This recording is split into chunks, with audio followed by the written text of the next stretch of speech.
to incorporate our technology in their day-to-day. I think it's to learn the user experience, not only on the interface level, but how the technology can impact the reality. And that was an extreme challenge. And we face, and we're improving it. We're optimizing it, and it's an amazing thing. Welcome to 20-Minute Leaders. Just sit back, relax, and learn from the leaders of today. It's a journey. Each one is different, unique, inspiring. Let's get started.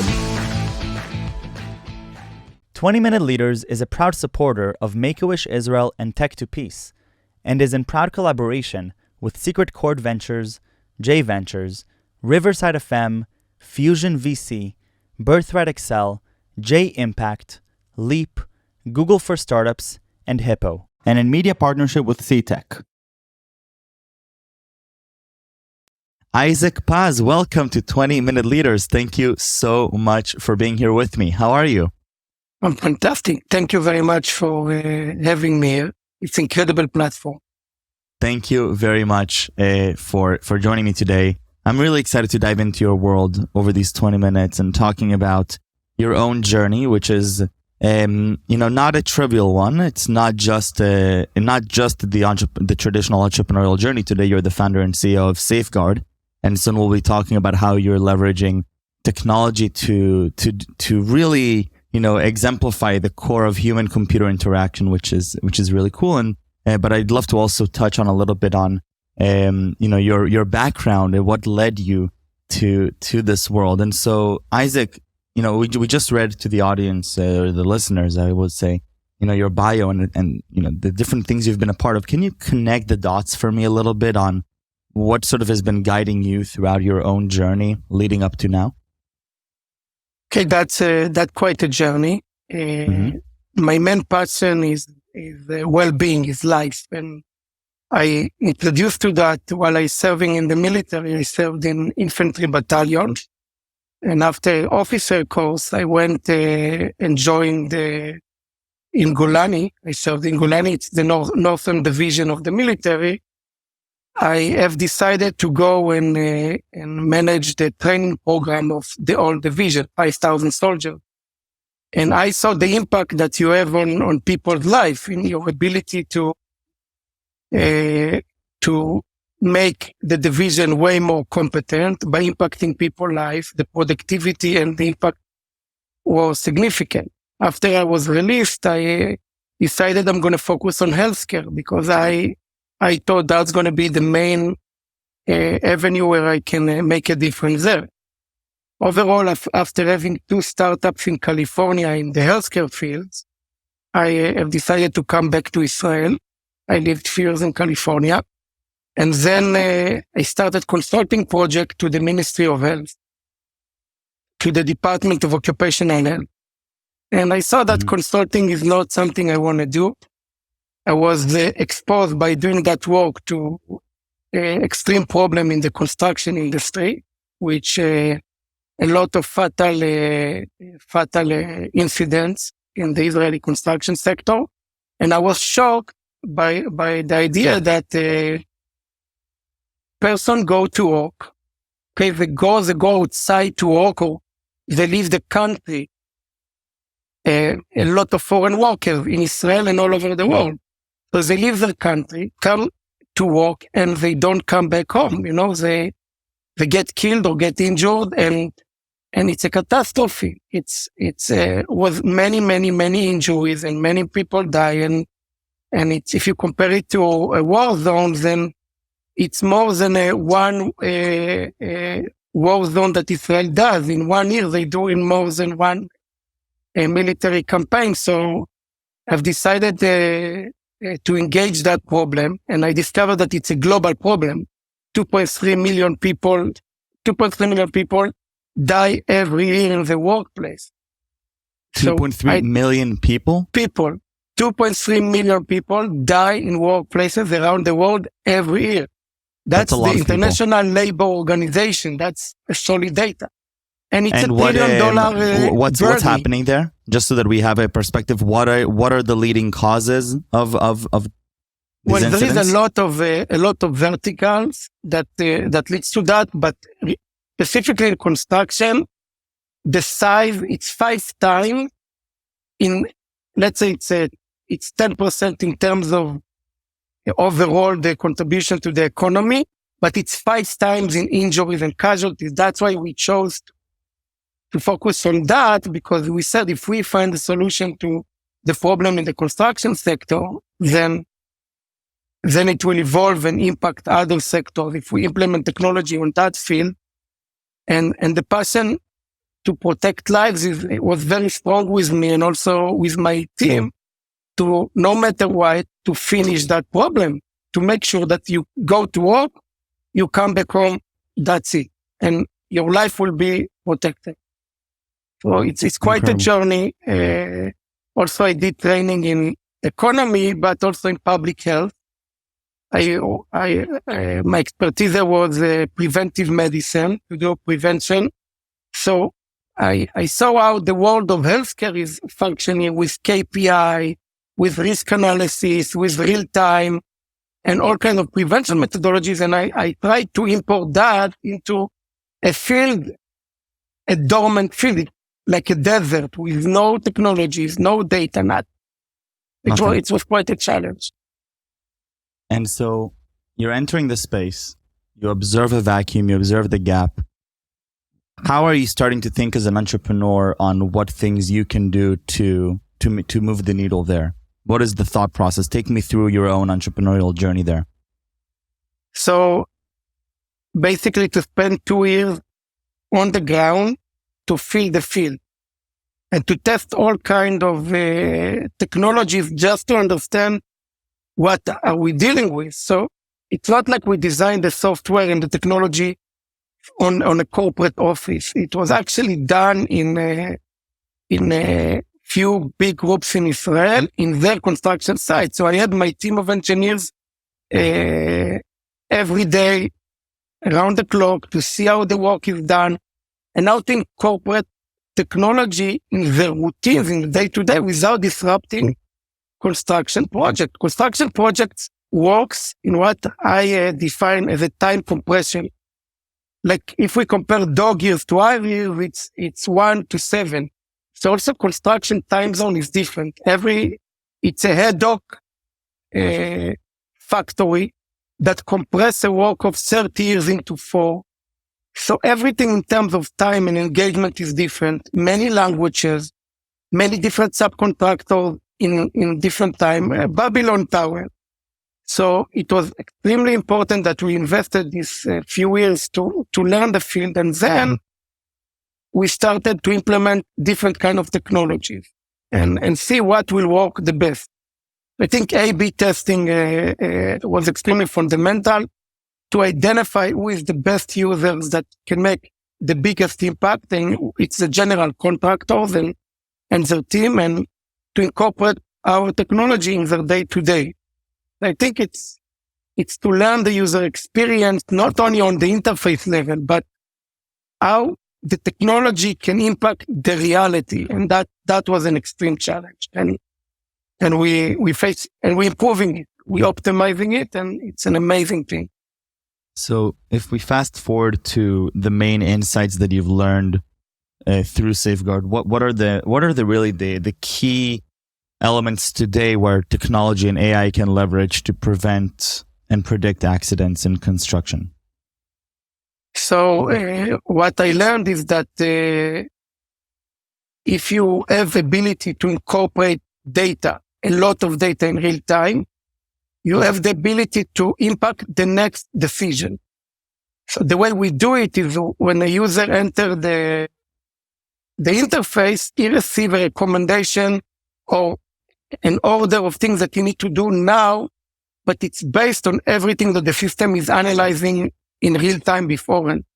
And when we started, we had a regular application, mobile application that with interface of regular data. Today, we incorporate more advanced data that come from cameras, that the cameras use a lot of artificial intelligence in order to process a lot of data, visual data into much more simple data and convert it to recommendation. So the idea is to take the data and process it in a way that the user at the end will get a beep, will get a signal, and will get a recommendation and impact his decisions, because the human decision is causing 90% of all those problems. So, and it's just going to evolve. And we see that we need now bigger servers to process and a lot of more robust technologies like drone capabilities in order to cover as much as possible a lot of areas to prevent any accident from even occurring. So it's amazing times and challenging times. It's very interesting. So SafeGuard has been around from 2009, right? So I'm curious, over these 13 years, what have been really if you had to look back and, from an entrepreneurial perspective and say, okay, wow, these were the big milestones that were, that if I look back on these 13 years, these are a few key moments that I really remember. They are a part of me. They are a part of SafeGuard's journey. What would those be? Okay, so that's a very good question. So if I look retrospective, I think the first time is when the National Social Security Fund decided to invest, which we got basically the public money into a private venture in order to put it together. I think that was an amazing milestone to get this recognition and believe in us that we can deliver. I think another serious milestone is our basically round A, where I look at it at milestone that we fundraised, but the reason I'm looking at the fundraising milestones, I'm going to also talk about the crisis milestone, but the reason I'm talking about fundraising milestone is because you have a reflection from people that have experience, that understand business, that did big things. So the ability to attract those investors that put their money. So after round A, it reflected to a bigger group of people that look, we are doing something good here. There is traction, and they're going to go with us long way. Our investors. I think in terms of crisis is when after the seed round, your money is ending, and you see we staying on the boat. I mean, we had I think 2 months we weren't able to pay salaries like many years back. 2 months, and people stayed on the boat. People stay on the boat and pushed, and that was a very transformative moment when you see who is going with you to the journey, and everybody with us until today. So it's phenomenal, and now they are starting to reap the benefit as we move to a big new development center. That's additional milestone. So it's reflecting to them that as the company grow and we do everything very modest, and we grow like an old school company. We do because we believe in the way. So we go milestone by milestone, and now we are an international company, but we do it relatively slow. So, but we grow year after year, but slower, modest. And so everybody, we see that we reflect all the resources back to them. So it wasn't an empty promise. And I think me as I see as an entrepreneur, but I think it's a leadership thing to be able to show the way, but also to see people and reflect to them that we are achieving those milestones. And I think that's what making a company stronger, to reflect to the team that together we can get faster and stronger. So going more towards, the leadership style that you have. So how did your leadership evolve or transform over these 13 years as a result of this journey?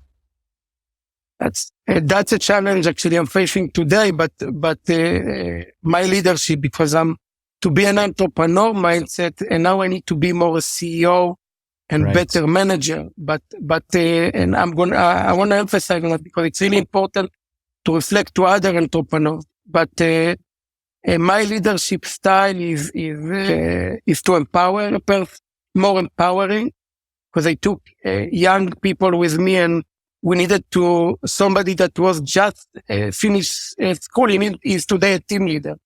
So to empower them, to invest a lot of resources, to invest a lot of mentorship. So empowering people is a muscle that I exercise as part of my leadership. And to be a role model, like to be first, to go last, not to take salary when there is tough times, to be a role model. It's very, very important to me. And I think it's a good style. And I think to deliver to the promise to my workers, to deliver the promise to my customers, what I promise to deliver, and to deliver it to my investors. So always to juggle between the reliability, to stand to my word. It's a very, very important skill set if you're trying to lead. Now, because we grew, I need to practice more along this kind of soft leadership, more technical capabilities of management. And now I need to form my skill set as a CEO, where I need to have more routines and more control and more system and process. And because in order to scale, you need to manage. So now I'm learning to also be leader, which is really important to me personally, but also to be an effective CEO. And that's now what is my personal battle, how to incorporate these two identities. Yeah, I mean, I can imagine that it's quite an interesting transition. And if you're looking far into the future, with SafeGuard and with your own journey, what is really the vision that you're setting here? What is the vision that you're living on a daily basis, and the vision that you're sharing with the people on the boat? Well, we want to have a complete autonomous safety system. That's our, in order to protect workers' lives, the safety system needs to be fully automated, like Mobileye did to the car industry, and now it's leading the autonomous car sector. So for us, it's almost in a way similar to have a complete automated safety system, and we want to be able to be the one group that concentrates safety tech. If you have a group that have the sensors on car, it's Mobileye, and you have group that have the medical device. So we want to be that group that be the main hub, the main global hub of safety tech. And we believe that our vision enable us. Yeah. So what does that require you in terms of, let's say, growth, or, the way that you need to grow the organization? Because there's a dissonance. You mentioned before that one of the, elements that you're also very proud of, which it sounds, right, is that you're doing things, the right way. You're growing in a healthy way. The company's healthy, and you're doing it systematically. Obviously that has, the way that tech has been evolving over the last 2 decades. Sometimes, sometimes companies have done it the other way around in order to reach a grand vision of, I guess, maybe blitz scaling or getting into, everywhere. So how do you balance between those two ideas as a part of a greater vision to be deployed at scale? You have a good question. I think that it's the strategy that counts. And I'm looking on two time frame. I have a strategy that it's a 30 to 50 years time frame, which is more longer term strategy. I'm very connected to the fact that Israel need to have massive enterprises and not just sell them. So I have a 30 to 50 years vision. And also I have an incremental vision of 5 years at a time of multiplier of valuation for investors. So I need the fuel. So in order to put the fuel in the car, I need to assure that the investor can make 7 to 10 times on his money in a 5 years period. And then a 30, 50 years strategy is, again, to consolidate the safety tech market. In the future will be acquisitions. In the future will be collaborations. There will be a lot of strategies that every place in the world that will see our brand will know that it's a sure protection, that it's a sure safety. So it's I a love that. long term, but not all the time you can sell investors the 50-year vision, but you definitely can sell them the valuation. But in order to be big company, you need to understand deep that you need to move slower. And it's really important, because you can maybe be big in a certain point of time when you move faster, but then you are very volatile. To really be big, you need to move a bit slower, to be more strategic, sometimes to be observant in a market where other competitors fight and know where to strike.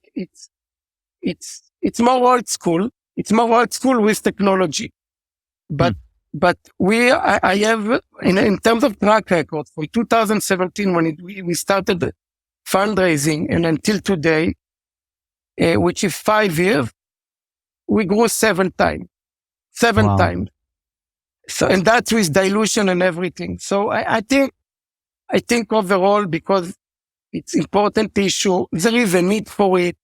It's heavily regulated. So it's with a good fundamental strategy and patience, we will be able to achieve what we want to achieve. Incredible. Izhak, thank you so much for the time and for the insights. Best of luck with your journey. Very rare to hear about entrepreneurs talking about 30 or 50-year visions. And I think it obviously speaks volumes to your own journey and what led you to start SafeGuard and where you're at today. So thank you very much. I'll continue cheering from the side, and best of luck. Thank you very much for the opportunity. Thank you.